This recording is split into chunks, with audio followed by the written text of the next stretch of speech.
これ以上の非難はありません。ですから、キリストイエスにあるものには今は罪に定められることはありません。ローマ人への手紙8章1節。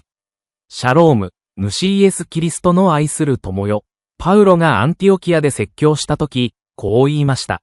そして、この方、すなわちイエスにおいて、彼を信じる者は皆、すべての罪、すなわち死からの解放を持っています。それは、モーセの律法、使徒行伝13章39節からは得ることができません。律法は死をもたらします。私たちにとっての死、ローマ人への手紙7章10節と11節。しかし今日の朗読から、イエスは解放と新しい命を提供してくださいました。ローマ人への手紙8章1節。波や向かい風、時には人生の試練が私たちを神から遠ざけることがあります。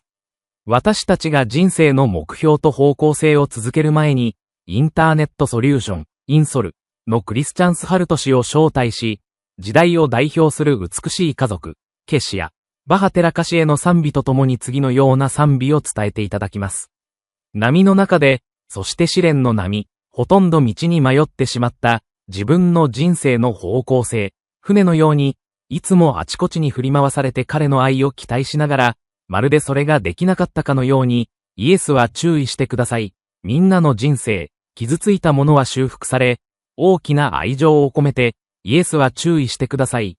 涙の一粒一粒が彼はあなたの心を知っています。罪に対する後悔でいっぱいです。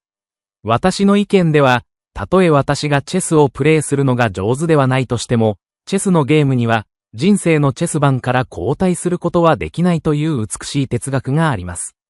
しかし、私たちは自分たちがしてきたこと、そして道端に置き去りにしてきたことを意識し続けています。私たちの罪は私たちを不安にさせます。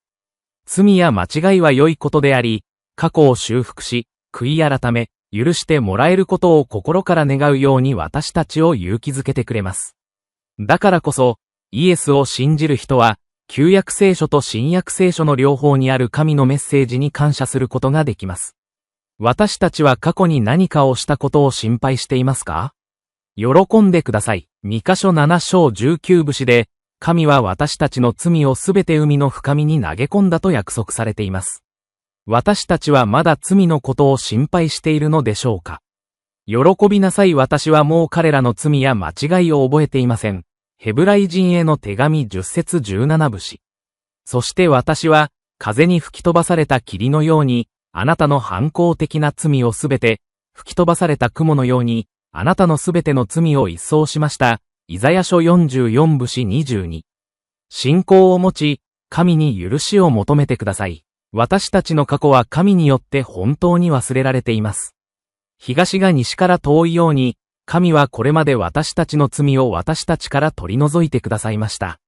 詩編103節12節。正義の女王であり平和の王であるイエスを信じて喜びましょう。